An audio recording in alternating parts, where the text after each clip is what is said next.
So from the time that you started drinking at Taco Bell to the time that the officers got there, about how long was that?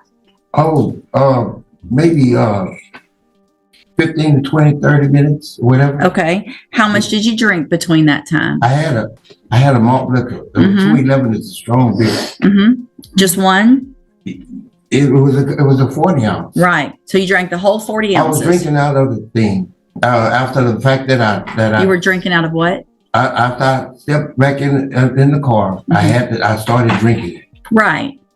So how much of it did you drink? I consumed a lot of it. Okay, so let's just say you drank most of 1 40 ounce. It was contained. So that's your story, and you're sticking. Hold on.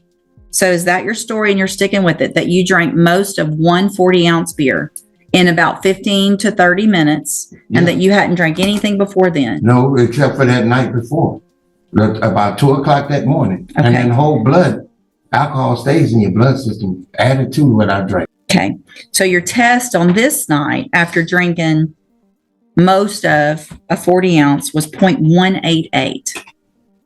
And you're wanting me to believe that that's based on most of one drink, and that maybe you still had alcohol in your system from the day before. Yes, ma'am. But what I recalling my memory, ma'am, I have no reason to try to trick you, Miss West. I'm telling you the God's honest truth. Like I said, I had alcohol in my system from the night before. Well, how much did you drink the night before? Well, I was intoxicated. So what you're telling me then, if you had that much alcohol in your system from the night before, that you were still probably hold on. Watch where your story's going. Yes, ma'am. So you're telling me you had so much in your system the night before that it was going to still be in your blood, and you had just driven to the Taco Bell. No, I drove into the Taco Bell later on that evening. You're not right. But it wasn't a full 24 hours. Right. So if you're saying that 0.188 is because of the night before, then all likelihood you were drunk when you were driving from the night before, if I'm to believe your story that you only had most of one drink while you were there. See how that doesn't make sense? Yes, ma'am. Okay.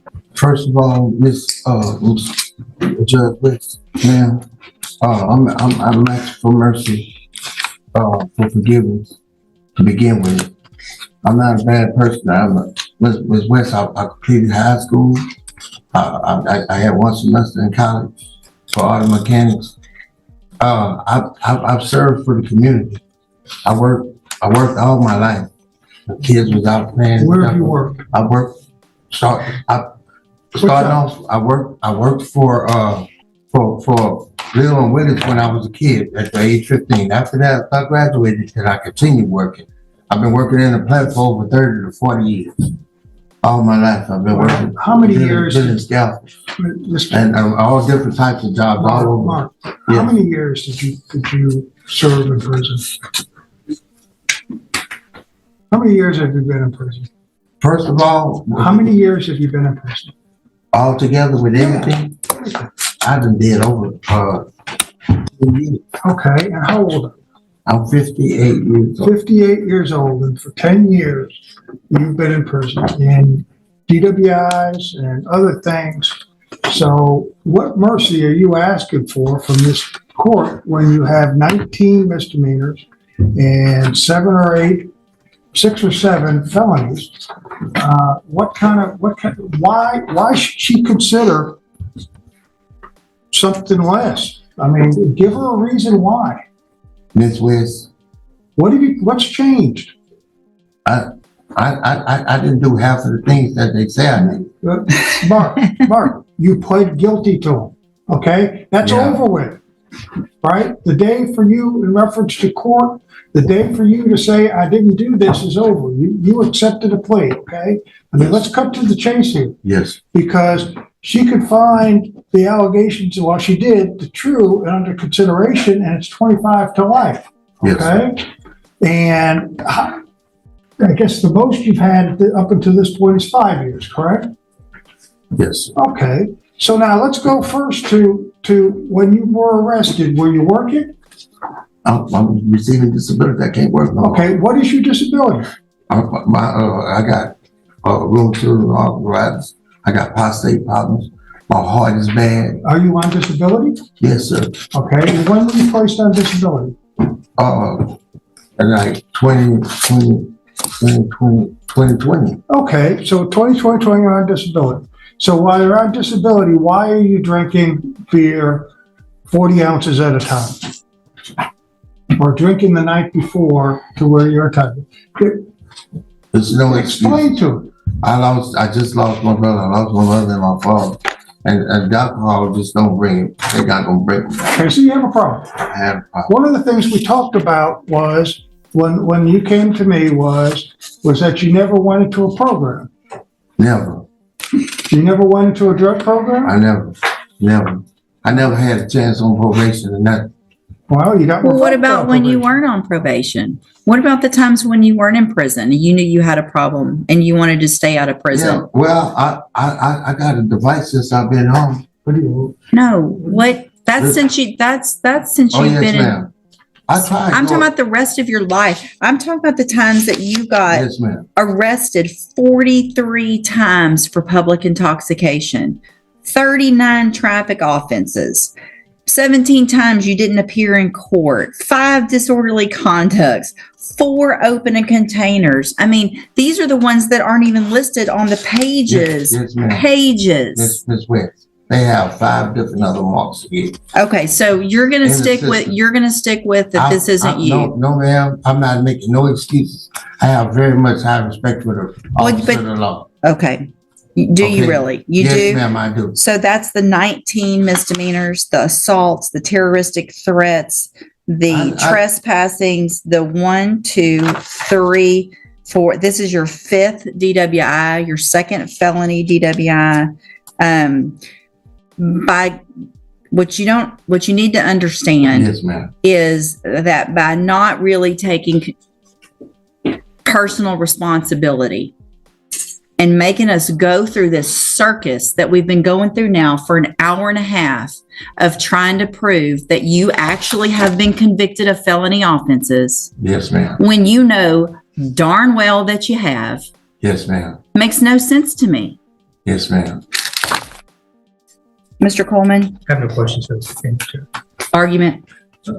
Just briefly, Judge, you have everything you need, Judge. We're asking that you sentence this defendant to the minimum of 25 years. He put himself in this situation, Judge. If I Go may, ahead. Judge. One of the things in reference to the priors, maybe semi my fault, Judge, because if I did not object to him, to me, it would, if he pled true to him, then it would automatically go to 25 to life without the consideration of full range. He's got a problem, and he's been most of his life in and out, and it's alcohol related. I throw one thing out, Judge, but it is alcohol, and he was in a vehicle, and there is a big risk in this, is that you place him on 10 years deferred probation, you find true to the allegations, you send him to safety, but if he screws up, he's looking at a minimum of 25 to life if you find those true, so that if he comes back. Here's the problem is that we don't know what happens when he comes back, what the new offensive violation is in reference to this. But I have done it before, Judge, in other courts where you could give him deferred. And I can't give deferred on the driving while intoxicated. Now, we've done that on other types of Yes, you did. offenses, That's right. but I can't do it on this. That's not an option. Right, Judge. Okay. So, All right. Thank you. Yeah. Mr. Segura, you're starting with the beginning of this hearing when we were going through the just the nature of the offense. Yes. Starting there, we went down the wrong path. It makes no sense. I don't believe it. It doesn't add up to what your blood alcohol level was. How you say what happened that night doesn't line up. It just doesn't. I get that 40 ounces is a big beer.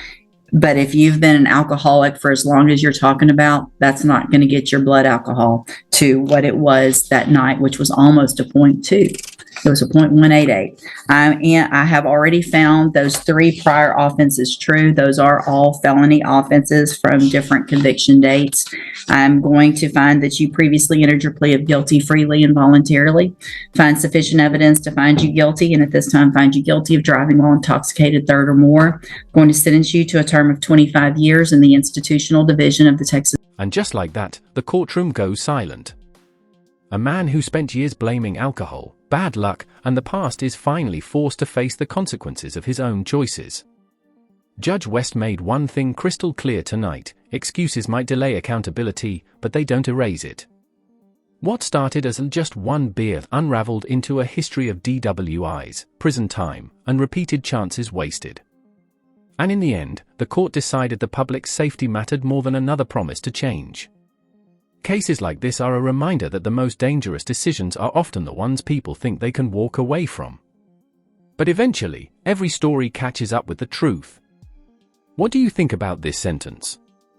Was 25 years justified, or too extreme? Drop your thoughts in the comments below.